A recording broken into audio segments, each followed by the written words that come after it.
Por que nós não vemos aviões movidos com energia nuclear voando por aí? Fala pessoal do Aero, tudo bem? Se você ainda não for inscrito aqui no canal, eu peço para você clicar nesse botão que tem aqui embaixo para se inscrever e acionar o sininho para receber as notificações. A gente posta vídeos aqui semanalmente e muita gente nem sabe que isso acontece. Então se você se inscrever e acionar o sininho, você recebe as notificações e aí você pode acompanhar tudo que a gente posta por aqui, beleza? E lembrando que às quartas-feiras agora a gente está fazendo uma nova série sobre o terminal de carga do aeroporto de Guarulhos. Então nessa semana agora, a próxima quarta-feira, vem o segundo episódio mostrando o carregamento dos aviões. Um dos grandes desafios da aviação é a autonomia das aeronaves. Sempre se tentou aumentar ao máximo a eficiência dos motores, diminuindo o arrasto, diminuindo o consumo de combustível, para que o avião ganhe autonomia, para que ele possa voar mais longe sem precisar parar para reabastecer. Até a crise mundial do petróleo nos anos 70, o custo do combustível não era um problema muito grande, principalmente no meio militar. Quando a gente fala de aviação comercial, o interesse também é econômico, claro, porque você fazendo um voo entre dois pontos sem paradas técnicas no meio do caminho para poder abastecer, automaticamente reduz o custo daquela operação. E depois da crise mundial do petróleo nos anos 70, isso pegou ainda mais forte, porque economizando combustível significa um preço menor das passagens para os passageiros e um lucro maior para as companhias aéreas. Agora então, por que não usar um combustível que parece ter energia ilimitada, como o combustível nuclear? A energia nuclear é usada em submarinos desde os anos 50. Um submarino nuclear pode ficar submerso muito tempo sem precisar voltar para a superfície para reabastecer, então a missão ela pode durar bastante tempo e um submarino desse também é mais rápido do que outros submarinos convencionais. Agora então, por que não passar essa tecnologia de motor nuclear para um avião? Bom, essa ideia já foi tida no passado, mas não é tão simples assim. Durante o período da Guerra Fria, o desenvolvimento tecnológico parecia não ter limites. Os dois lados, Estados Unidos e União Soviética, queriam criar coisas cada vez mais ousadas para mostrar potência e também para poder se defender no caso de uma guerra nuclear realmente acontecer. Essa ameaça nuclear era iminente e a qualquer momento qualquer um dos lados poderia dar o primeiro tiro, e aí o negócio poderia ficar catastrófico. Então os americanos e os soviéticos criavam formas para ser um melhor que o outro. Um avião bombardeiro movido por energia nuclear teria uma grande vantagem em relação aos aviões com motores convencionais, que é a autonomia. Os aviões convencionais daquela época, principalmente com aqueles motores a jato mais ineficientes, não tinham tanta autonomia assim. Então um avião nuclear poderia ficar dias voando sem precisar reabastecer, ele poderia dar várias voltas na Terra sem precisar retornar para uma base ou passar por um reabastecimento em voo. Então eles poderiam montar estratégias para que esse avião nuclear ficasse sobrevoando o território inimigo para fazer observações ou também até preparar algum ataque. Fora o fato que essa energia nuclear quase ilimitada de um avião permitiria que eles pudessem voar a bem mais da velocidade do som sem tanto a preocupação de acabar o combustível. Tanto os americanos quanto os soviéticos já tinham noção de tantas vantagens para um avião movido com energia nuclear. Então foi logo depois da Segunda Guerra Mundial que os dois países começaram a trabalhar em projetos assim. Durante a Segunda Guerra Mundial, os estudos relacionados à energia nuclear focavam mais armamento, bomba atômica, coisa para destruir o outro país. Agora, quando a Segunda Guerra Mundial acabou, o foco acaba mudando. Claro que ainda existia o perigo da bomba atômica, os dois países tinham esse poderio militar, mas eles também começaram a pensar em usar esse poder atômico para gerar energia. Foi daí então que em 1946 surgiu nos Estados Unidos a Comissão de Energia Atômica, com o objetivo de explorar comercialmente a energia nuclear. Foi daí que surgiram então as primeiras usinas nucleares. E além de usinas nucleares, eles também queriam aproveitar essa potência atômica para poder propulsionar um avião e também submarinos. Foi então que a partir de 1946 os americanos começaram a investir bastante tempo e muito dinheiro para desenvolver um programa de propulsão nuclear em um avião. E isso foi até 1961. Mas é claro que do outro lado da cortina de ferro, os soviéticos também tiveram a mesma ideia e começaram a desenvolver programas de construção de aviões com motores movidos por energia nuclear. Agora, antes de falar dos projetos que cada país fez, é importante entender como esse motor movido com energia nuclear funciona. O combustível nuclear, como o urânio, libera energia através da fissão ou da fusão nuclear. No caso da fissão nuclear, o átomo de urânio é bombardeado por nêutrons, esse nêutron entra ali no núcleo do átomo do urânio e esse átomo vai se dividir. Essa divisão vai liberar mais nêutrons que vão bater em outros átomos que vão se dividir, que vai liberar mais nêutrons que vão bater em mais átomos que vão se dividir e assim por diante, e é assim que acontece então uma reação em cadeia. E essa reação em cadeia libera muita energia térmica. Quando essa energia é controlada, isso pode ser utilizado para gerar energia, que é o que acontece dentro de uma usina nuclear. Uma usina dessas tem um reator nuclear que vai aquecer a água. Essa água vai virar vapor e toda essa pressão do vapor vai fazer as turbinas girarem, que estão conectadas a um gerador de energia, e aí isso daí vai gerar energia. Bom, mas eu não tô aqui para explicar como funciona uma usina nuclear, mas sim o motor nuclear de um avião. E o princípio é muito parecido, porque no motor nuclear ele também vai girar as turbinas, da mesma forma que acontece no motor turbofan ou turbojato como esse daqui. A grande diferença é que esses motores nucleares que eles estavam pensando não teria a câmara de combustão. Eu já expliquei em vários vídeos como funciona isso daqui. O motor tem essa câmara de combustão, que é onde vai acontecer a queima e vai elevar a temperatura para poder aumentar a pressão dos gases e aí isso em alta pressão passar pelas turbinas, girarem as turbinas, gerar propulsão e no caso de um turbofan, girar o fan aqui na frente, mas girar também os compressores. Então esse motor é autossuficiente, as turbinas giram os compressores que comprimem o ar, que é jogado na câmara de combustão, que passa pelas turbinas, que gira o compressor e assim forma esse ciclo. Bom, e qual que é a diferença para o motor nuclear? Aquele motor não tem a câmara de combustão, então como é que é feito o aquecimento desse ar? Através de um reator nuclear. O ar vai ser comprimido pelos compressores, ele vai ser jogado para uma tubulação que vai chegar num reator nuclear, lá dentro do reator esse ar vai ser aquecido, temperaturas altíssimas, próximas aí de 800 graus Celsius, e depois esse ar em alta pressão, expandido por conta da temperatura, vai ser canalizado de volta aqui para as turbinas, e aí ele vai girar as turbinas e vai gerar a propulsão. Eles estavam pensando em dois tipos de motores nucleares naquela época. O motor com ciclo de ar direto e o com ciclo de ar indireto. Com ciclo de ar direto é um sistema muito mais simples, basicamente isso que eu já expliquei. O ar comprimido é canalizado para o reator e ele vai ser aquecido passando diretamente pelo reator, ou seja, existe uma troca de calor. O ar resfria o reator e o reator esquenta o ar. Um reator nuclear, se não tiver um sistema de resfriamento eficiente, ele pode explodir. Ele vai derreter tudo que está em volta e pode acontecer uma catástrofe. Então é muito importante ter essa troca de calor. Logo, eles estariam aproveitando essa troca de calor para poder gerar potência girando as turbinas do motor. Esse sistema com ciclo de ar direto é o mais simples dos dois, porque ele não envolve bombas para poder canalizar o ar para outro lugar. É o próprio fluxo causado aqui pelos compressores que vai fazer esse ciclo acontecer. Mas ele tem um problema. Ele é muito perigoso, porque como esse ar está passando diretamente pelo reator, ele pode emitir radiação na propulsão do avião. E isso, claro, pode contaminar todo o ambiente.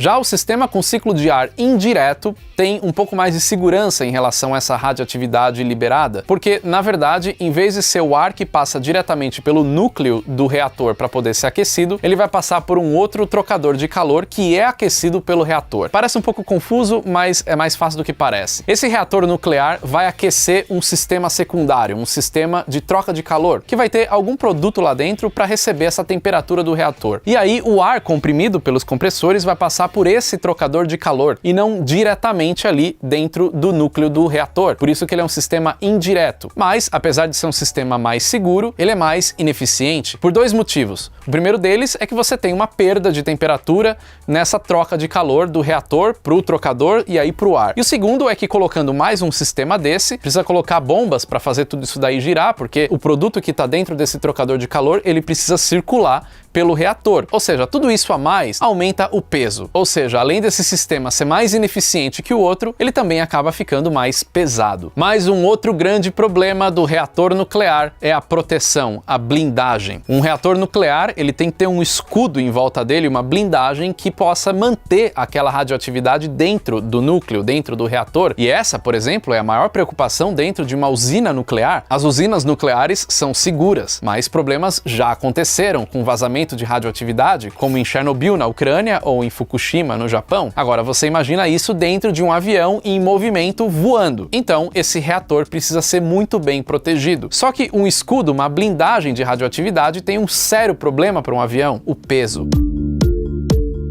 Normalmente, essas blindagens são feitas de chumbo, aço e outros materiais. E eu nem preciso falar aqui o quanto o chumbo pesa. Agora, como misturar então as duas coisas? Como criar uma blindagem eficiente do reator, mas ao mesmo tempo leve para poder fazer um avião voar? E é exatamente esse o grande problema de um motor movido com energia nuclear num avião. Para começar, o motor nuclear precisa ser pequeno para poder caber dentro do avião. Então, essa blindagem precisa ser menor. Logo, ele vai ter também um aquecimento, porque a gente está falando da blindagem não só na questão de radioatividade, mas também na questão de temperatura. Ou seja, se esse motor for muito pequeno, ele vai ter uma temperatura maior. Isso pode derreter a própria proteção, a blindagem, derreter o avião, derreter tudo e causar uma tragédia. Além disso, esse avião tem que ter uma estrutura para proteger os pilotos que estão do lado de um reator nuclear. Agora, você imagina um avião comercial com um reator nuclear? Isso é praticamente inviável e nessa época eles nem estavam pensando nisso. O negócio lá era militar.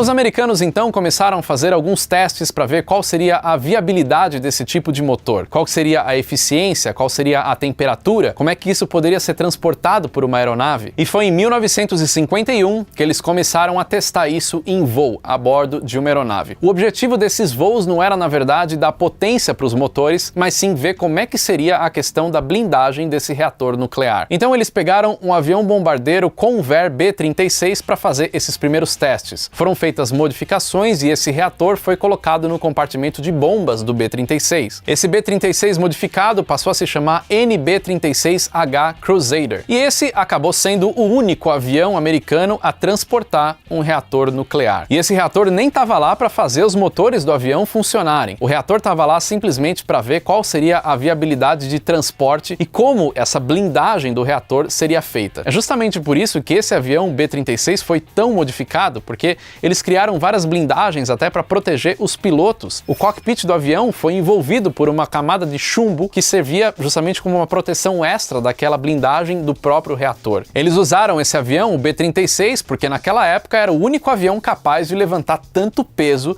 de um reator nuclear e toda a estrutura de blindagem que foi criada para os pilotos. No final foram feitos 47 testes carregando esse reator nuclear. Em nenhum teste o reator de fato deu potência para os motores do avião. Todos esses testes de potência foram feitos em solo, com estruturas bem grandes que nem caberiam ainda num avião, só que os resultados que eles coletaram acabou mostrando que isso seria inviável. E o programa de construção de um avião nuclear acabou sendo encerrado nos Estados Unidos em 1961. Mas até esse encerramento, muita coisa aconteceu.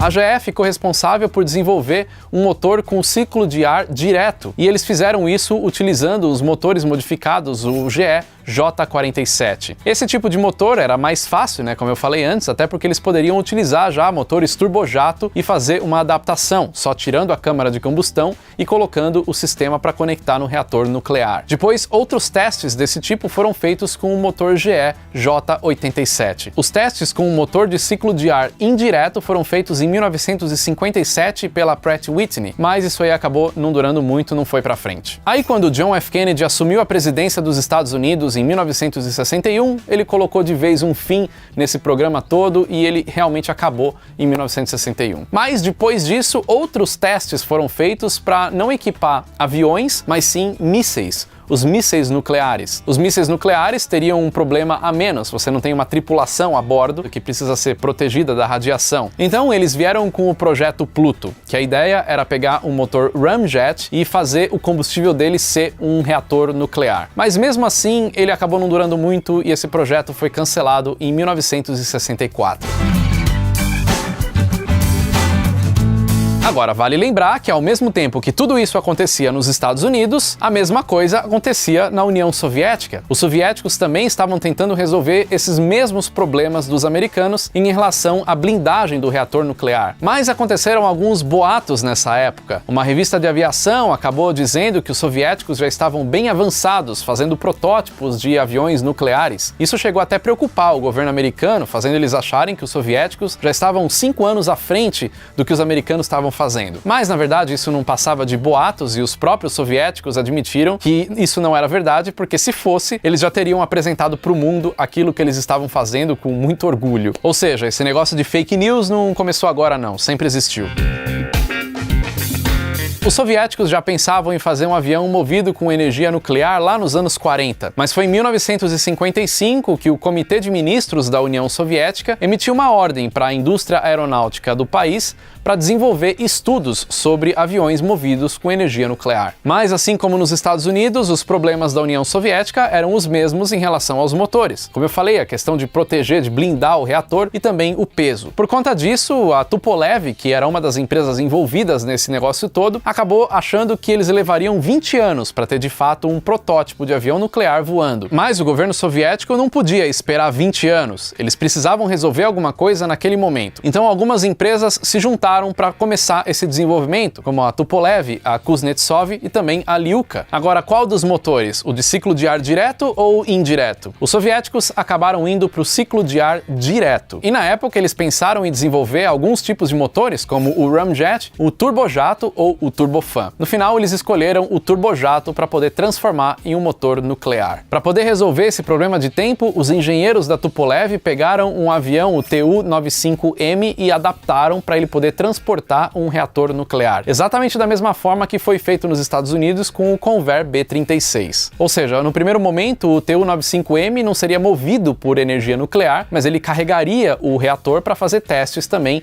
da blindagem do núcleo. Esse avião passou a se chamar Tu-95LAL. Os testes começaram em 1958 e mostraram até uma certa eficiência no motor. Até 1961 já tinham sido feitos 34 testes no Tupolev Tu-95, mas vale lembrar que muitos desses testes foram feitos com o reator desligado. A próxima etapa então desse desenvolvimento era construir um avião do zero já para ser movido por energia nuclear. Essa seria a aeronave 119, baseada no Tupolev Tu-95. Mas, no final das contas, esse 119 acabou nem saindo do papel. Principalmente porque naquele momento teve muita restrição orçamentária para o projeto de aviões nucleares e outros aviões, outras tecnologias estavam sendo desenvolvidas na União Soviética. Isso tudo então acabou levando ao cancelamento do programa de construção de aviões nucleares em 1966 na União Soviética. Mas vale lembrar que não foi só esse projeto do Tu-95 que aconteceu nos anos 50. Outros projetos foram correndo em paralelo, mas o Nikita Khrushchev, que era o líder soviético dessa época, acabou encerrando tudo em meados dos anos 60. No final das contas, um avião movido com energia nuclear é muito perigoso e traz riscos altíssimos. Primeiro tem a questão ambiental. Imagina um avião voando emitindo radiação. Segundo tem a questão do próprio reator em si, no caso de um acidente aéreo, por exemplo. Se um avião desse cai com um reator nuclear dentro, imagina o que pode acontecer. Por mais que tenha a blindagem, você pode até falar, tá, mas uma caixa preta ela fica intacta. Mas uma caixa preta não tem um reator nuclear funcionando dentro. Esse reator pode derreter essa blindagem por algum motivo. Imagina, o avião ele cai e esse reator não é desligado no acidente, para de ter aquele fluxo de ar para ocorrer o resfriamento, esse reator vai superaquecendo até derreter a blindagem, derreter tudo que está em volta, e aí tem um problema de exposição radioativa enorme. Isso pode ser um grande problema. Mas para você ter uma ideia, os Estados Unidos chegaram até a pensar em chamar pilotos de idades mais avançadas para voar esse tipo de avião, porque mesmo que eles ficassem expostos à radiação, eles morreriam por causas naturais antes da radiação causar algum tipo de problema. Você imagina isso hoje? Jamais isso daria certo, nem sequer pensar em algo assim. Mas eles pensaram nisso até para diminuir o tamanho da blindagem do reator nuclear, mas é claro que isso acabou pegando muito mal e essa ideia acabou nem saindo do papel. No fim, os dois governos dos dois países acabaram cancelando esses programas porque isso seria inviável e também não teria mais necessidade. Outras tecnologias estavam surgindo, então o problema da autonomia em voo poderia ser resolvido de outra forma. Claro que até hoje não existe um avião capaz de voar dias sem reabastecer, mas isso acabou não se fazendo necessário, considerando o tamanho do risco que é transportar um reator nuclear dentro de um avião. Outras ideias acabaram surgindo depois, mas elas acabaram nunca saindo do papel, principalmente pelo medo da radiação.